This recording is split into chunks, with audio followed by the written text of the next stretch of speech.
A little bit about how you've developed a culture of people who develop or who achieve Success Club 5 and then duplicated that. That question makes sense. How do I create a culture? How do I create a culture of Success Club? So I think it starts with me.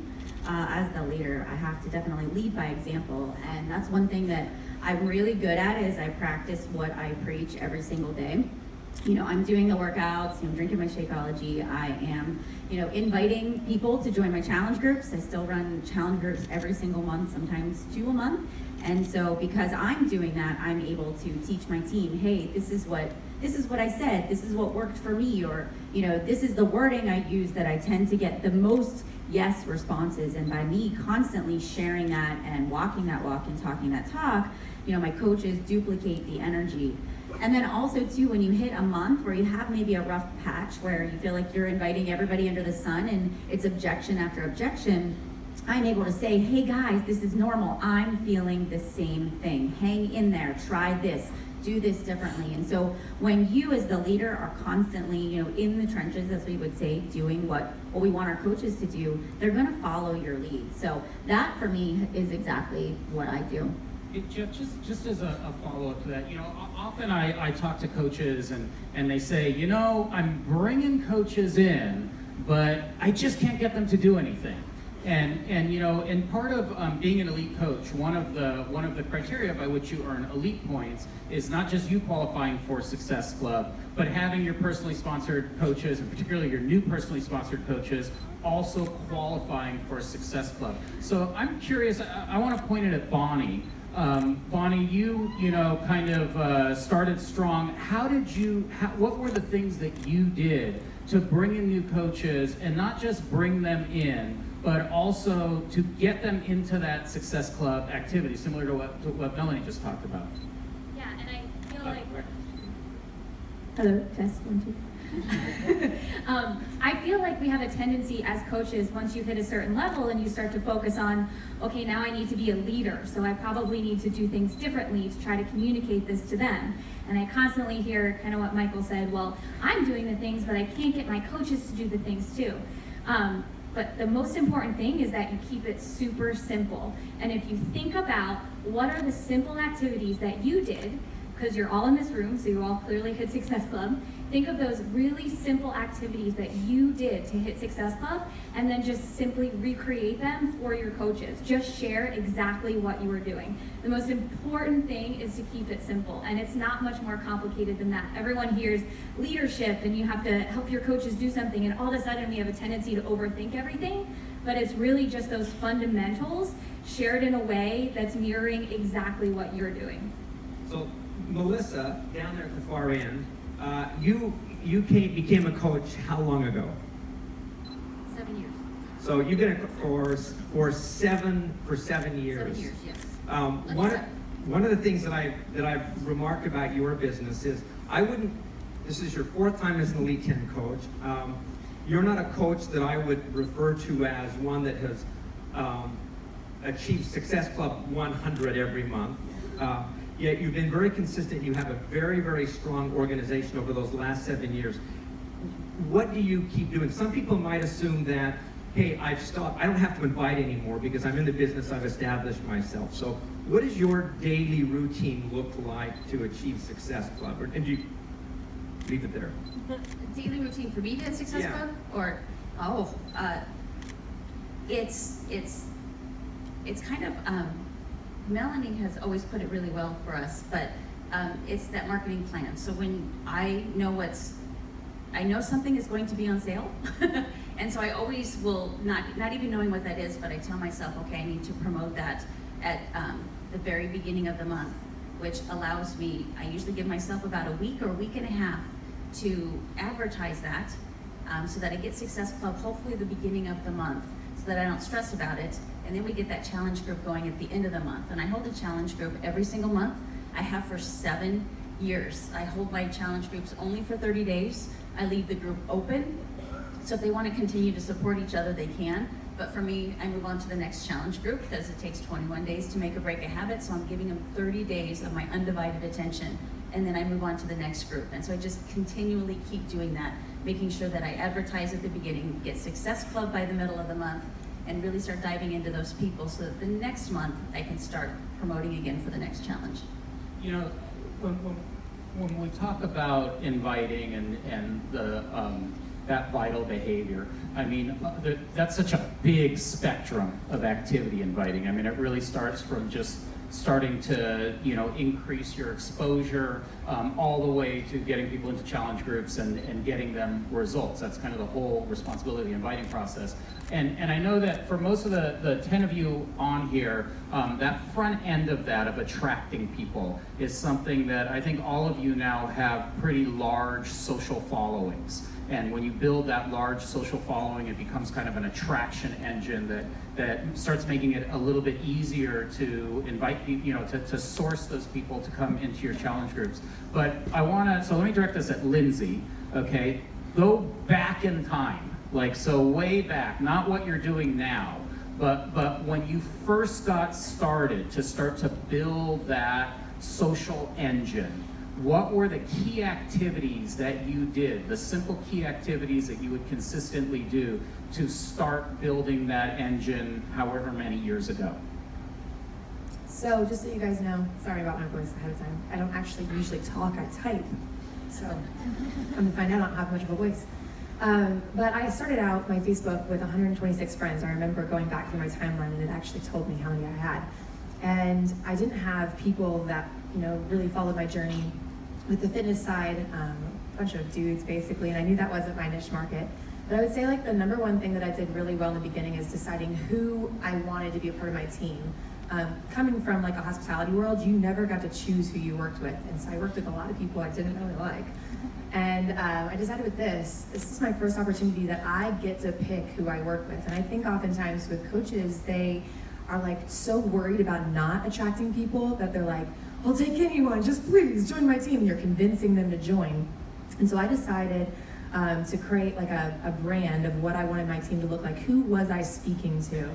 And I didn't necessarily have those people as friends yet. So for me, it was women who were where I used to be, even before I ever had done P90X. So a new mom who had lost herself in the whole pregnancy, maybe felt out of control. You know, she thought that, well, okay, I'm a new mom, but what else am I? Who am I? And so I would speak to that person with my Facebook wall and my post, but then I also started to think, where do they hang out?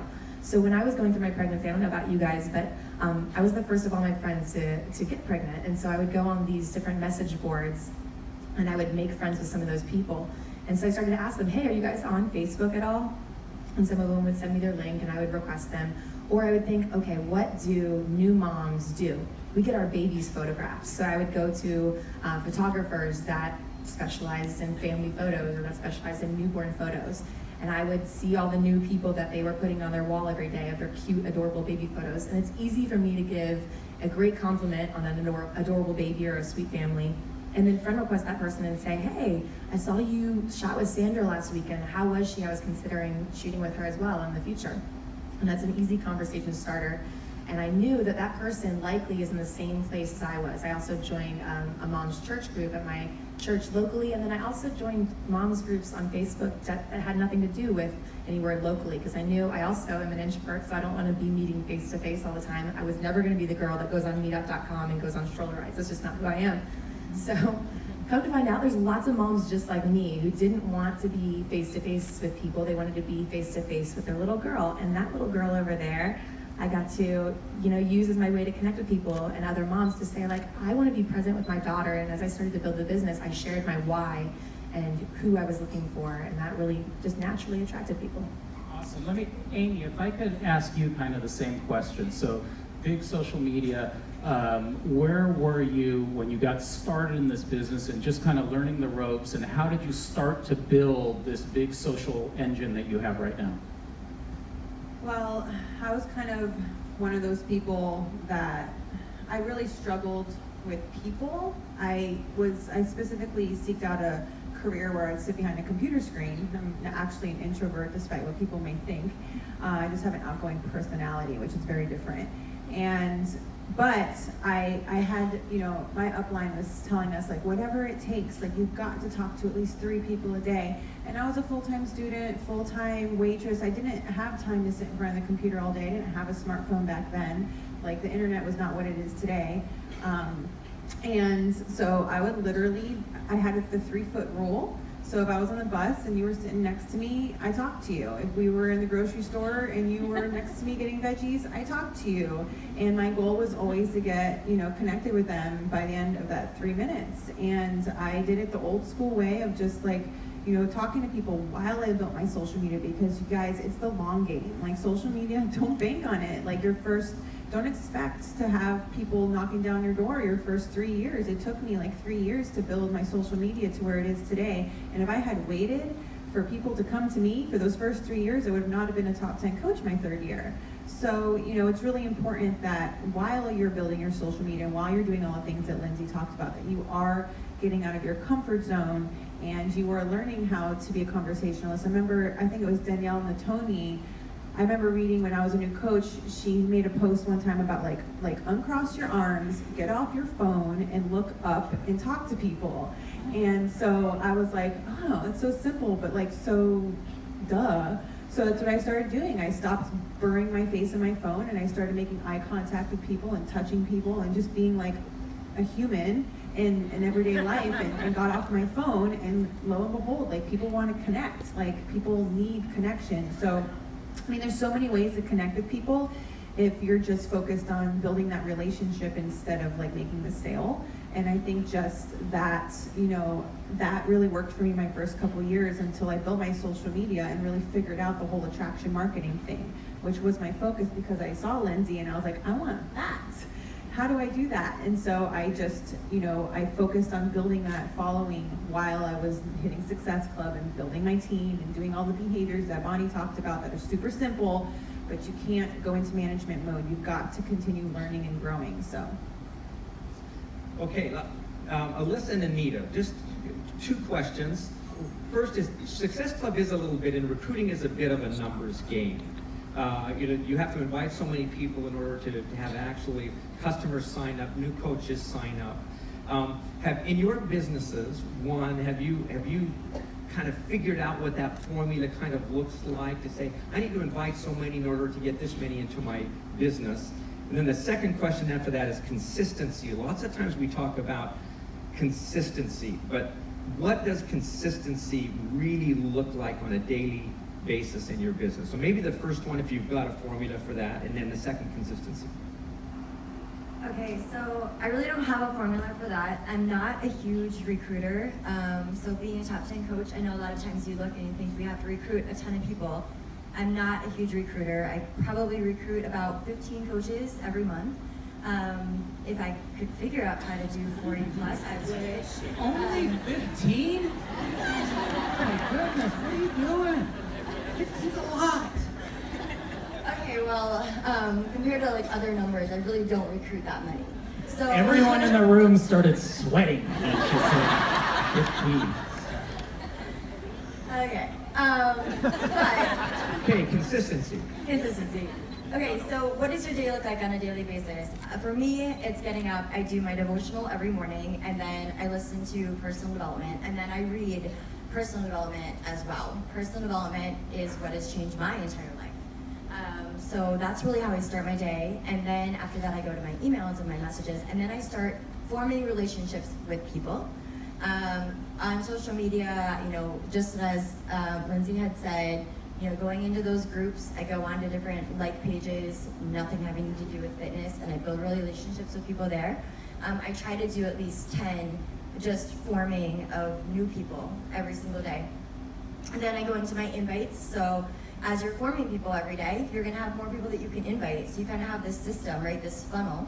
And then I start to invite every day. And I probably invite like 10 people, sometimes 15 people a day. And then, my emails, my messages. And I just think the biggest part of all of this is like my business is still 80% of what I do is still my business. I have a pretty big team, but the 20% is then working with my team. And I think that's one thing that I just want to make really clear is that no matter where you're at, nobody is going to build your business for you. It's just still like, you know, you put the oxygen mask on yourself first before you put it on your children. It's the same thing having to do with your business. So just kind of like my little takeaway there. I think sometimes people go to diamond or maybe start diamond and then you fall back because of the fact that you go into this management mode and you don't continue to build your business in the background. Okay, so you asked how many people you typically invite. What would be a good number? And I've always told my team 1 in 30 are going to probably say yes, maybe. So think about that number. So if you want to recruit higher numbers and you want to see higher Success Club numbers, who here wants higher Success Club numbers? Okay, well then 1 in 30, if you're inviting 2 a day, is that enough? No. So you need to think about, okay, I'm gonna be honest, you don't need to do this, but in my second year I invited 30 a day. And that's a lot, but I wanted higher Success Club numbers. So I mean, that's just putting it out there. As far as inviting and how I do it now, I don't necessarily private message invite anymore. I follow a system and I have a video on YouTube, and I strategically plan my month every single month the same way, and I've done it the same way for 3.5 years. And I promote certain things every single time, same time every month, to kind of cast a net and get people interested so I can get quality conversations going. So I'm not just poking in the dark, inviting people. And sometimes, you guys, you have to understand, when you are doing this in the beginning as a new coach, it may not work the first 6 months. And it didn't work for me the first 6 months. But after month 7 of the same people, and then I'm actually, adding to my network, they're seeing this over and over again. Oh, this new coach sneak peek. Oh, this challenge group. Oh, this free clean eating group. She's doing it every single month without fail. I'm gonna finally say yes, and I'm gonna go hop in there. And then from that's where I get these really quality conversations going with great people. And so I am a well-oiled machine, and I don't let up off that machine at all. I stay very consistent on that. And I no longer do the 1 in 30, but I no longer do 30 people a day I'm inviting, but I'm talking and having really quality conversations with 30 to 40 people every 2 to 3 days. So, you just finding a well-oiled machine to work with, and that takes trial and error over time. So, Megan, I have a question for you. So, you're a busy mom, got a full day, and we know that these vital behaviors are vital and you're supposed to do them every day. How do you manage to fit them into your day and stay consistent with the activity? And if it's a struggle, it's okay to say that too. It's a struggle. No, you just tie the baby on and go. Yeah, I mean, I'm not the most organized person. My team knows that, but I make sure I get my vital behaviors done every single day and make sure that it's a priority and that all the distractions are completely turned off, because I don't have, that luxury to just do it throughout the day. I gotta change diapers, I gotta get snacks, it's just crazy. And you guys who are moms, just, so, just first thing in the morning, making sure personal development, inviting, I do the same. It's funny when you got to me, like everybody else has said, what I would say, I have 80% on my business, 20% on my team, and just a lot of personal conversation every single day. And along those lines, with your social media, I do actually still do a lot of personal inviting, because my social media doesn't grow unless I'm personally reaching out to people, because that's kind of how Facebook works. So again, like Amy said, don't wait for people to come to you. We're a relationship building business, and that's a huge part of this, and you have to make sure you're talking to a lot of people personally. Can I ask, did that come naturally for you? No. Or was it something that you struggled with? No. And if so, how did you get over it? Yeah, it's just kind of like that practice makes perfect thing, The first invite is so awkward. It's like, so how's the weather? What are you doing today? But a little tip I want to share. You know, if you're working on a like page, like I do, I've been building a like page for a long time. A very simple conversation starter is, hey, thank you for liking my page. We must share an interest in health and fitness. Do you mind if I ask you, are you working on any goals right now? So like, you're not beating around the bush, like, how's weather, or what's your kid's name? It gets right to the point. Obviously they liked your page because they share that interest. They see what you're doing. And you know, I encourage my coaches, don't share everything health and fitness, but that's that common ground. I mean, that's what we do. So they already know that, and it just makes it less awkward. So I kind of, it's such a simple thing, but I figured it out like down the road after I got so tired of asking about the weather.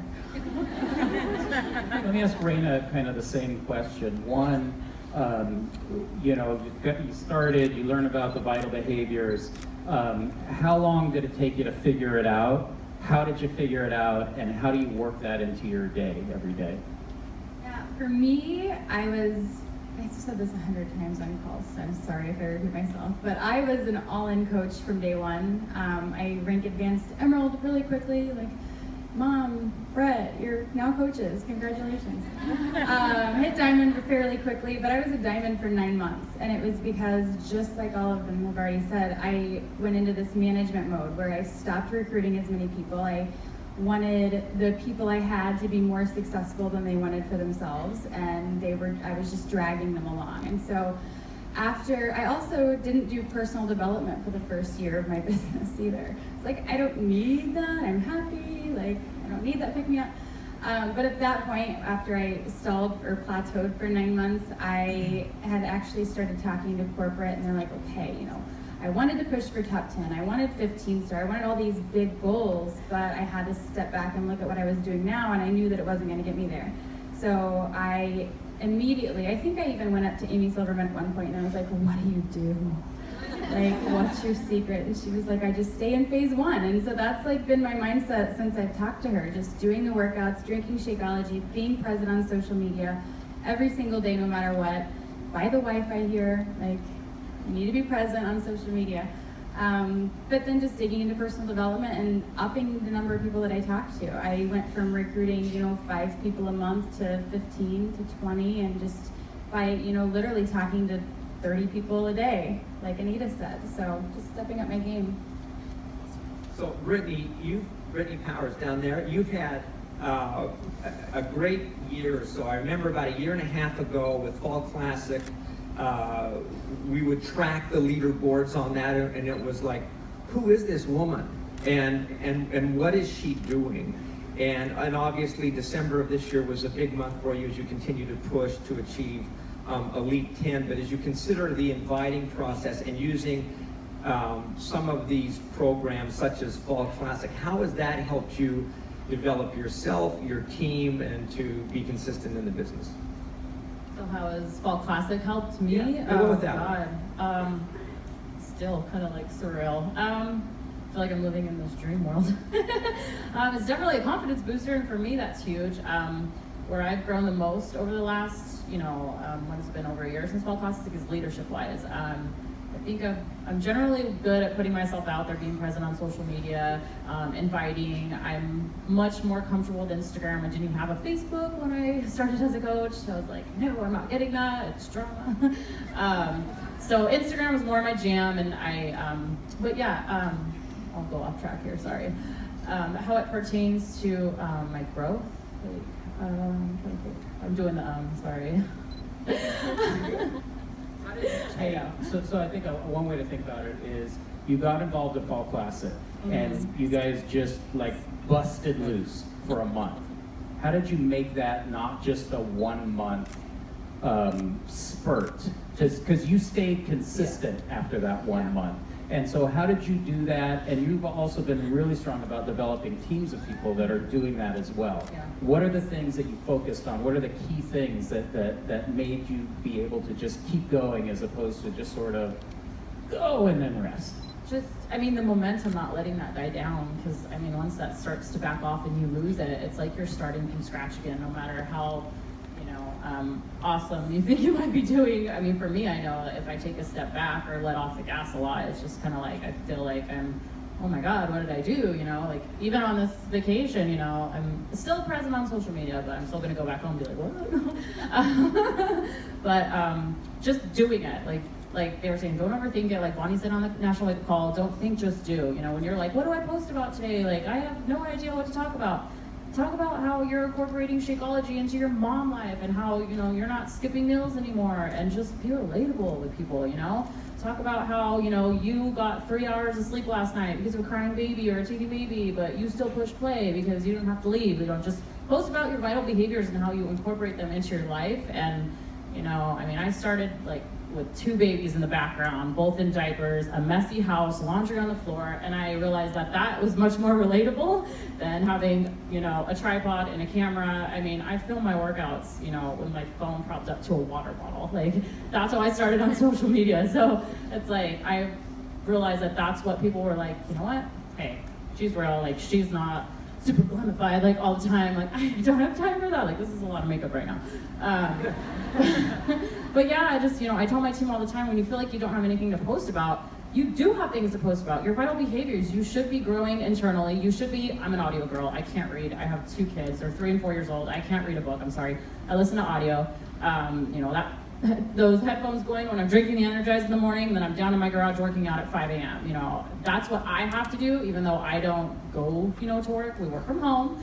But that's what I tell my team, you know, you still need to have a schedule that works for you and focus on, you know, the vital behaviors when you feel like you have nothing to talk about. You have plenty to talk about, you know, and just being vulnerable and, yeah. So Mel, I have a question for you. So Melanie is, I think, one of the great teachers of the world. And if you're on Melanie's team, you know, she has curriculum and she's like always doing trainings and really and she's a phenomenal, I think, communicator. Were any of you at any of our last new leader conferences? So you can attest that, you know, having Melanie train is something that's really special, and she just has a gift for it. But Mel, the question I have for you is that, again, for the coaches that don't have large organizations necessarily, like, what are the things that they should be thinking about? Like, you know, should they be focusing on developing these massive curriculums, or are there key things that they should focus on to build their teams? So if I think back, so even I can relate this back to being in the spot where you guys are now. We didn't have Coach Basics when I was beginning to build my team, right? We didn't have the Emerald to Diamond. A lot of the resources that you guys have now, you know, that's already created for you. So what I would say to you guys is use that stuff as your jumping off point, because it has been created by all of us, by the other leaders in the company. So download all of those documents and go through them and start to say, okay, you know, what can I use with my team that sounds like me? How should I change the wording? Could I take what corporate has created and maybe put my own personal spin, like how I run my business, and maybe make a 2-minute video? You know, the one thing that I did was just flip on the camera on my phone and prop it up and make a video off the cuff. What's the 3 vital behaviors? How to do an invite, and just interject those things that are created by you right into what Beachbody and the training corporate team has already made for you, because it's already there. So don't go reinventing the wheel. Just add your own spice and your own flair for your personality to what they've already created. And what you'll find is you'll do 30 days of maybe a Coach Basics, and you'll say, well, that didn't work. Everybody quit, right? I mean, how many of you have had new coach groups and everybody has quit, right? Well, that's not a sign that you're a failure, that you can't run a new coach group. It just means, number one, maybe you had the wrong people, and so you've got to just try it again next month with a group of new coaches, or restart it again, or maybe you just need to time things a little differently, or add a different video or a different kind of script. And so the one thing that I found is just month after month after month, don't try to reinvent the wheel, don't do a plot twist and change your whole strategy, just keep doing the basics. and every month just work to improve it, try to get better interaction. So don't recreate it. Just use what's out there and put your own spin on it. So that would be my suggestion. Right. Bonnie, so a year and a half ago, or last year, you came to the New Leadership Conference as a new 2-star Diamond coach. This last year, you came as a presenter as a superstar Diamond coach. My guess is a lot of coaches have come up to you and said, I'm where you were a year and a half ago. Something incredible happened over this last year. What was that that made that happen? I mean, it was a year of some pretty incredible growth, but what were some of the specifics that you engaged in to make that magic happen, if you will? Yeah, for sure. First, I would say a lot of failure. A lot of doing things the wrong way and trying to figure out where you fit or what your voice is.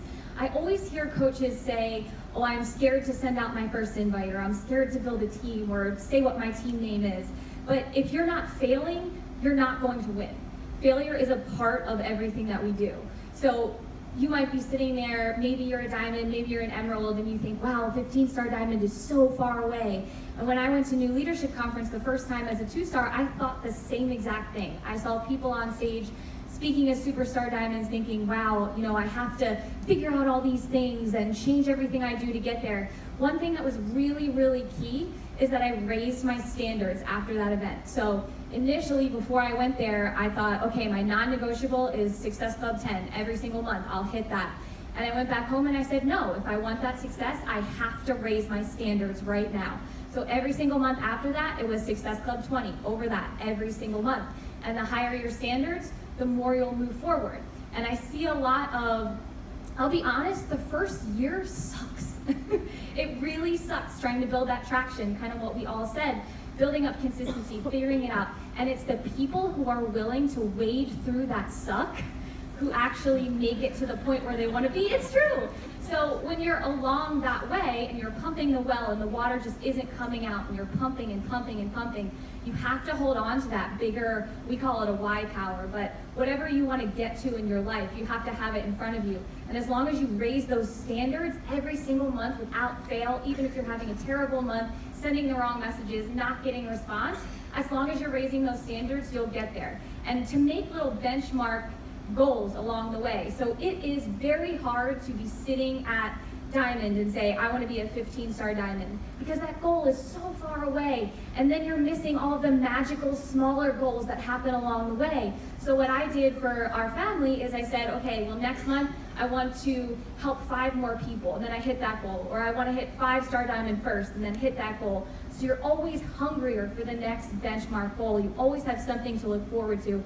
And there's not just this far off, hit the moon goal. It's what they say, if you shoot for the moon, you'll land among the stars. So you have that big push goal, and then along the way, you have your little stars that you're kind of landing on as you get there. Awesome. So, okay, I have a little confession to make now. Last year, when we had one of our superstar diamond gatherings, one of the superstar coaches said something that I thought was really profound. And I can't remember which one it was, but I'm almost positive that it was Melissa. So I'm gonna attribute something to you, and if it's not you, just pretend like it was. But actually she doesn't know this, but the theme for this year, Stronger Every Day, came from something that she said on that when we were celebrating the superstar coaches, and it resonated so strongly with me that she said, like, being a Beachbody coach and being a part of Beachbody has made my life stronger in every way. Was that you? Okay. So it just like I remember that hit me and I just kept thinking about it, and like it immediately, we knew that was going to be the theme for the year, of stronger every day. So I want to ask you, Melissa, Hopefully you were the person. I want to ask you, like, what does that mean to say that being a Beachbody coach, being a part of Beachbody, makes you stronger in so many aspects of your life? And how does knowing that and feeling that sort of reflect onto your customers and make them feel like they are a part of something special as well? It's like when we were talking backstage and Carl started off the conversation talking about how we were talking about different MLMs back there. We really were. And when I think about Beachbody and how they're so different, and one of the ways that I sell it is you have to take care of your health regardless. I mean, you need to take care of your health, and you need to be an example to other people, strangers, family, friends, coworkers, and so why wouldn't you make a business out of it? And Beachbody has strengthened every single aspect of my life. I mean, my kids are, my son, who's right over there, is a little entrepreneur because his mom is. My daughter is crazy about health and nutrition. And my husband, because I had the opportunity to be able to bring him home, our relationship is tenfold what it was before I was a Beachbody coach, because I never got to see him. Now I see him every day. But not only that, it's allowed me, high five on my ladies, huge introvert, to get out of my comfort zone and to be able to talk to, I don't know, 10, 20 people in here without freaking out, because it's allowed me to let my personality shine a little bit more. And the people that start off being strangers end up becoming your best friends in this business, and you get to take this wonderful journey with them. So all the way from customers that you just happen to meet on Instagram to your children, Beachbody is just so influential and has definitely made every aspect of my life stronger. Amy, good answer. Okay. So you've been in the business for some time now. You've developed a lot of leaders, a lot of coaches, and you're a very straight shooter as well, and which is refreshing. And so you've probably developed the ability to sniff out, if you will, and identify the characteristics of a coach that's kind of got it. And as you watch their behavior, what they're doing and what they're not doing, that's going to take them away from success. If you can narrow it down to what's one of the biggest things that you see where you go, this is the biggest time waster, don't do it, don't go there. What would that one thing be? What's that one piece that you'd say, if you're doing this, stop doing it? And then the other piece is, what is the piece that when you see this characteristic or behavior in a coach, that you go, tremendous potential? So I think, sorry, can you hear me? Hello? Now it's on. I think the biggest time waster is thinking. Personally, I think it's overrated. I think I see a lot of people who are successful sitting around coffee, being snooty, talking about politics and thinking they're so smart, doing nothing. And to me, when I see a lot of talk and a lot of opinions and a lot of thinking, I think inaction and I think unsuccessful. And personally, that's my opinion. But I personally have become successful from the exact thing that I was brought up told that was bad and wrong. And my mom I love my mom, but she used to call me a bull in a china shop because I was always just flailing around and doing whatever I wanted and just destroying everything around me. In not so good ways in the beginning, but as a Beachbody coach, it has served me because I just kind of fail forward and I just do, and that works. That doesn't, take it, scrap it, keep it, whatever. And I don't really care what people think. And that's what I try to, get my team behind as well, is not caring what people think. And when I see somebody who I can tell just does not care what people think about them, or they're on the verge of that, I'm okay, you're almost there, but you just kind of need to stop thinking a little bit more. then I'm like, okay, they have the potential to really see some results really quickly. And I really feel like the coaches who join my team and just are making videos and inviting and they're super excited and they're just putting themselves out there, I'm like, they're gonna be successful if they keep it up. Because I think also sometimes the coaches who do that, they have success really quickly and then they just disappear. And I'm just like, where did you go? You only hit successful for 5 months, what happened? That sometimes they also get distracted very easily by other things and don't stay the course. And so, I mean, what I'm looking for in a perfect coach is somebody who is just willing to put themselves out there and put others before themselves and realize that like their story is what's gonna change people's lives and willing to put that out there. And then also, don't put disgusting colored borders on your pictures, please. Like, keep it. Like, I honestly, like, visual communication is a big deal, like, on social media. When I see somebody putting crazy colors and all this text and stuff, I'm like, nobody's ever gonna talk to you because you're so, like, it's so ugly. So when I see a coach and they join my team and I go to their Facebook, I'm like, ooh, your Facebook's so pretty. All your pictures are used with afterlight. Like, you're gonna do great if you can invite people. So, you know, there's kind of a mixture. It's like, I really feel like putting yourself out there, but also being like, you know, intuitive to what attracts people and just really be willing to just like trip over a lot of rocks to get there and just really just not care what people think about you, because people are going to judge you whether you are poor or whether you are rich or whether you are fat or whether you are skinny. So stop caring and just do what you want to do, because like, I don't know, I'm just going to start preaching, so I'm going to shut up. So note to self. Note to self, remove all the colored borders on the picture. So Michael, we've got about 10 minutes left. The good news is Jeff stopped thinking years ago. Yeah. It served me well.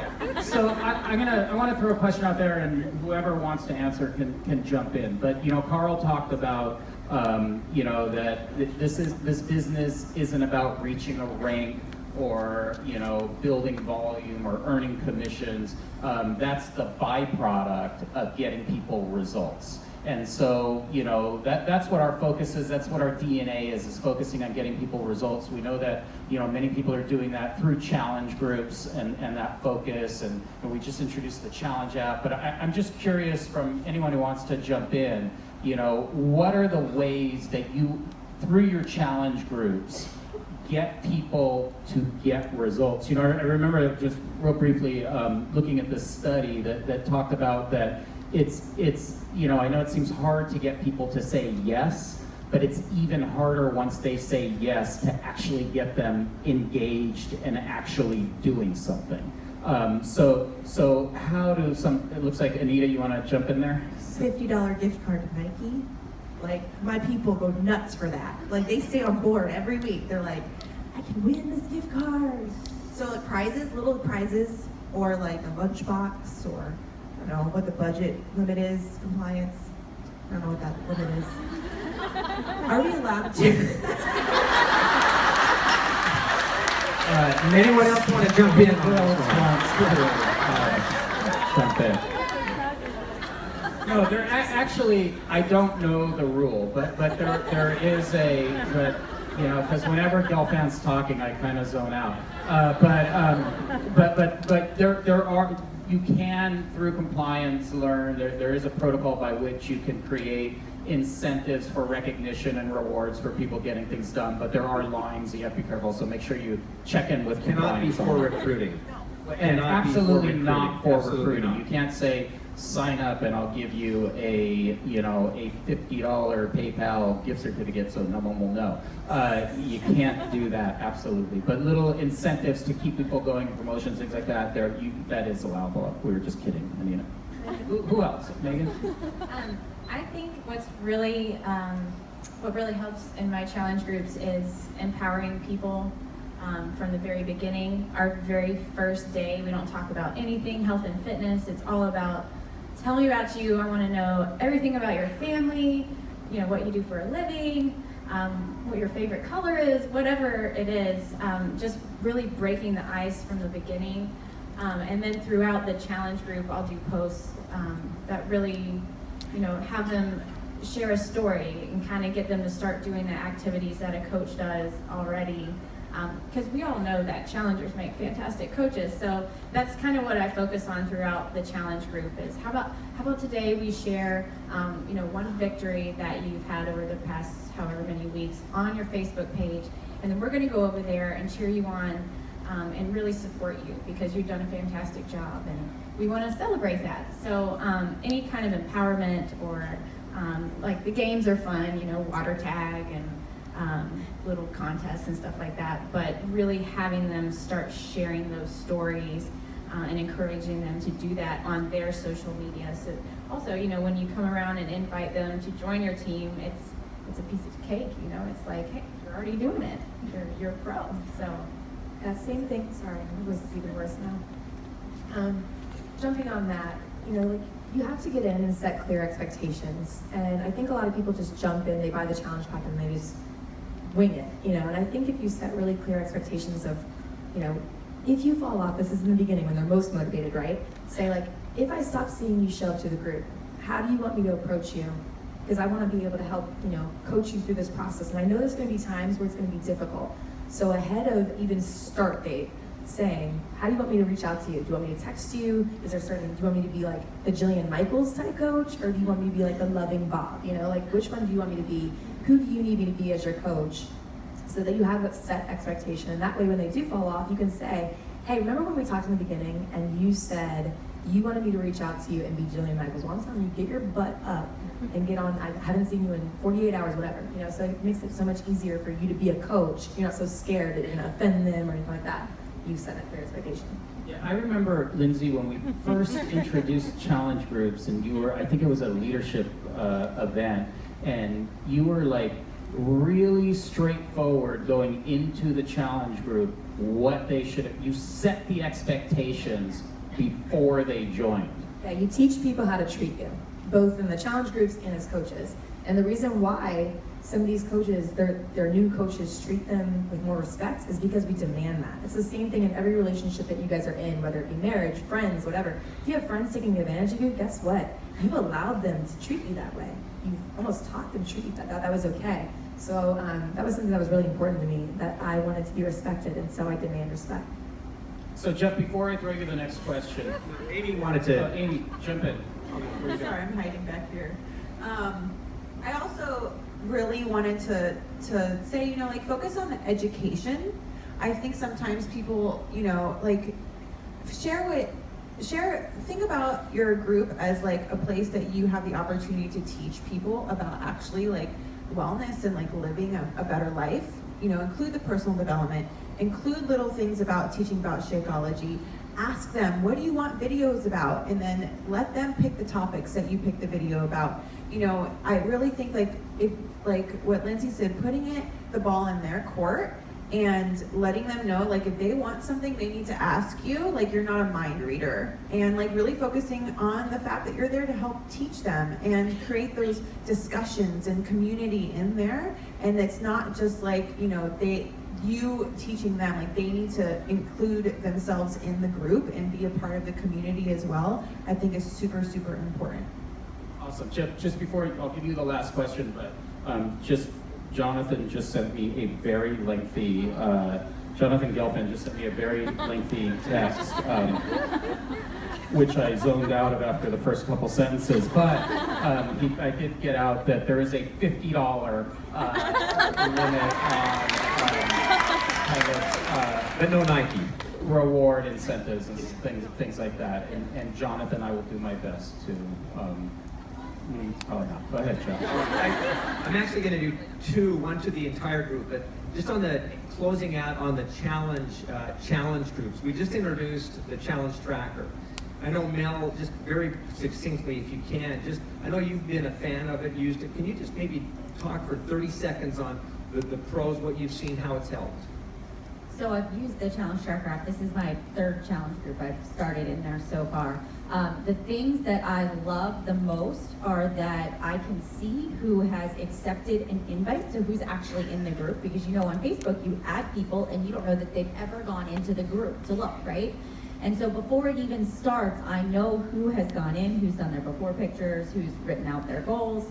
but then also I can see when they've logged in last. And so if I go to my list of participants and I see that it has been 48 hours since they checked in, you can actually send them a message that goes directly to their inbox, their email, and they can respond back. And so then that's a great conversation starter outside of the group. If they feel uncomfortable sharing something in the group, they can share it with me through a personal message. So that I absolutely love. And I also like that I can see how many workouts, how many Shakeologies they've drank. Like I really can get a good picture as the leader of, are they being consistent, where are they falling off? And so that's helped me, I would say, with helping people to get better results is by using that tool. Fantastic. One of the characteristics that I remark about our elite candidates, a common characteristic is something Carl talked about just a couple days ago, is this concept of non-negotiability. That somewhere, sometime in their business, they've made a decision, they've made a commitment that certain pieces are going to be non-negotiable as they drive their business. So I'd like to just go down the line as we close this out, and you think about, here's the one thing in my business that has been a non-negotiable that has helped me create great success. Neil. Sharing my life authentically. How much do you want me to say? Okay, sharing my life. Just put it, take your camera and turn it around and face yourself and do some selfies and talk about you. Share about what's going on in your life, your challenges, your successes, your struggles. I think that's super important. If you don't put yourself out there on social media, that's kind of your storefront. You're not gonna be attracting people to your business. So yeah. I think treating my business like a business. I think a lot of people want the results that some of us have had up here, but you treating your business like a hobby, and you're not taking this very seriously. And I think so if you treat your business like a business, you've got business hours, not just checking messages here and there, but you have business hours, you have things that you do, you work from a list every single day, and legitimately treat this like it's a storefront that opens and closes every single day, and you are going to show up for it and do the activities. You're gonna have much more success than treating it like a hobby.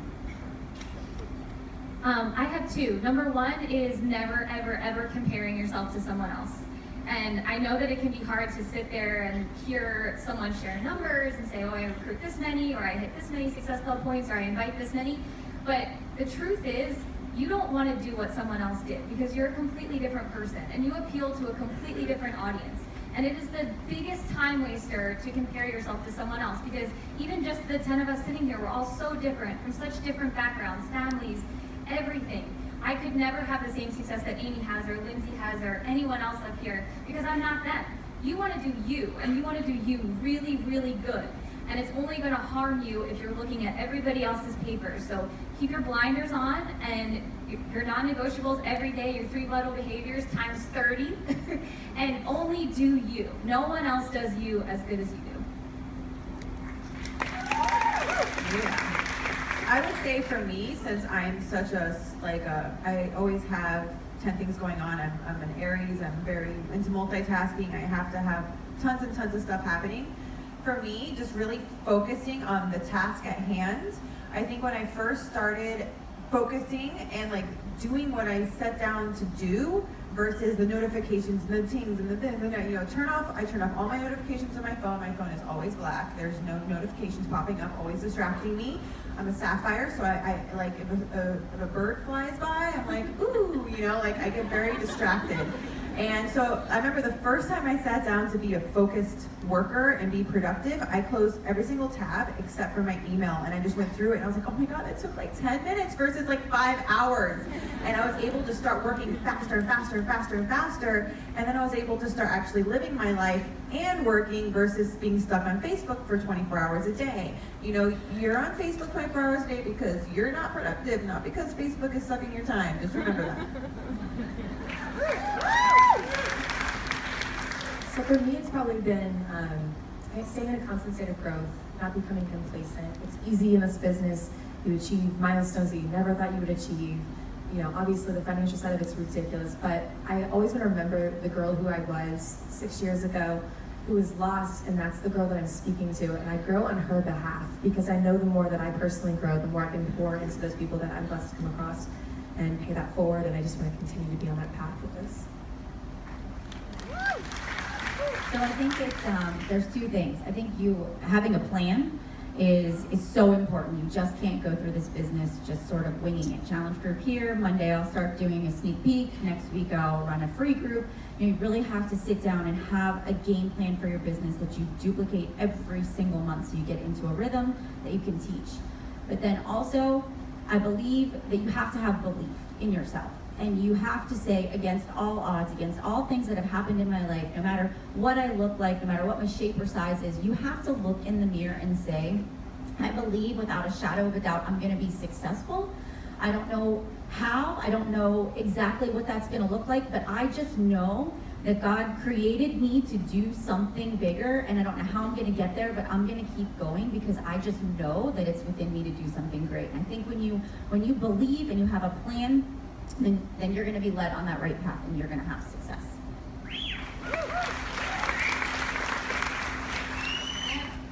Hello? I have two quick ones. One is not letting your current life situations keep you from getting what you want.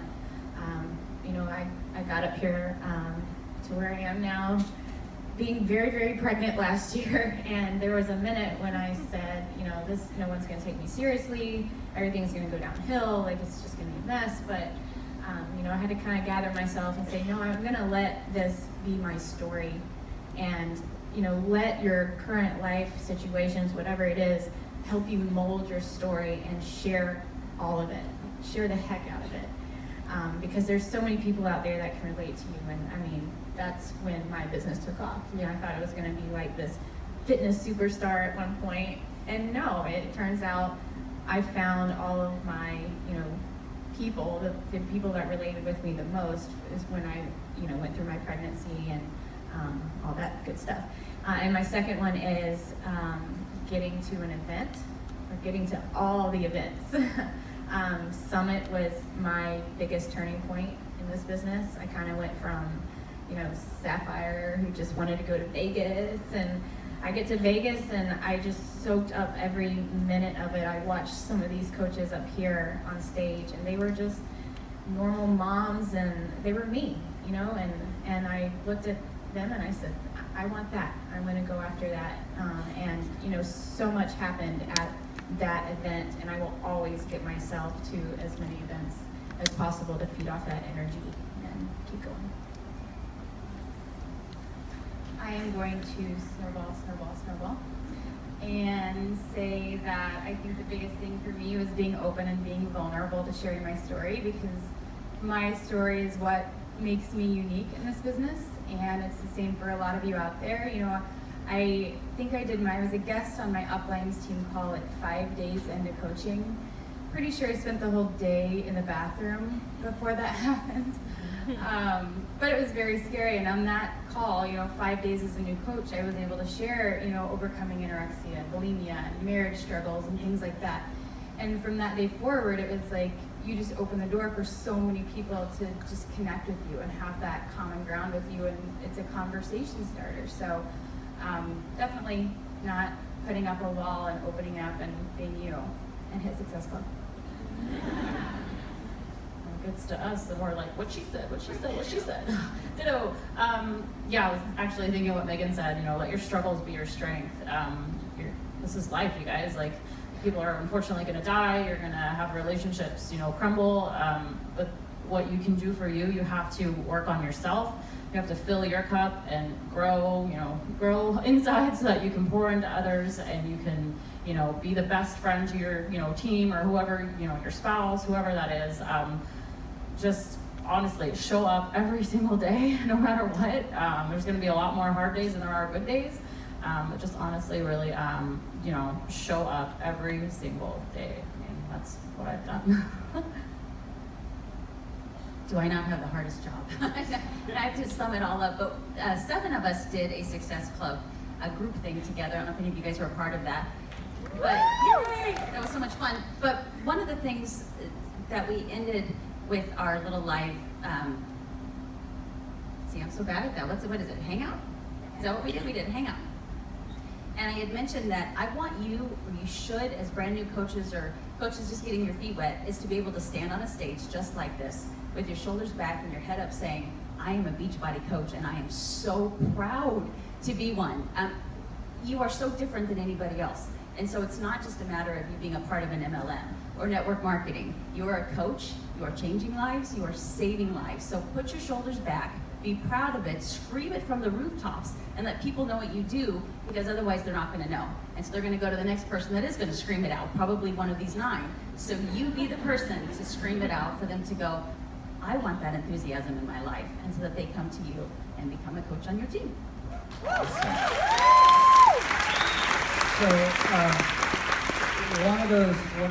So just as we wrap up, 4 vital behaviors. The 4th one that was just introduced was recognition. So our next big event is Super Saturday, and after that our next big event is that we'll be taking these 10 lovely ladies to Bora Bora to celebrate their amazing accomplishments as leaders in this organization. And so first I want to congratulate you all for that and thank you for today. But the other thing in closing is that there's so many successes that happen for all of you along the way to being an Elite 10 coach. So whether it's the first person that you've helped get results, or when you become a diamond coach, or when you become a team leader coach, or when you become a premier coach or an elite coach, make sure